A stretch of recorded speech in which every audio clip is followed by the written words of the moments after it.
الكذاب هو المجتمع ما يحترمه، تريد ابو شاهين يحترمه، اذا هو يريد يكذب يعني اول ما يكذب على نفسه وبعدين يكذب على المقابل.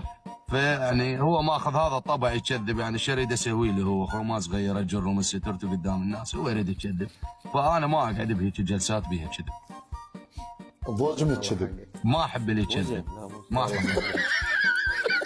حقك والله، حقك يا ابو شاهين. والله ذكرت لما تذكر لما رحنا الباب ما احب واحد يقعد والله العظيم يكذب عليهم. ذكرت ذاك الموقف.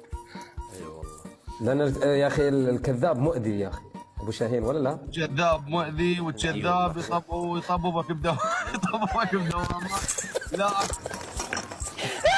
يطبل بدوامات. يطبل بدوامات.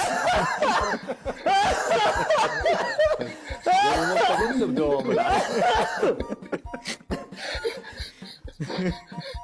ما كذاب مؤذي. الضحك يا شباب.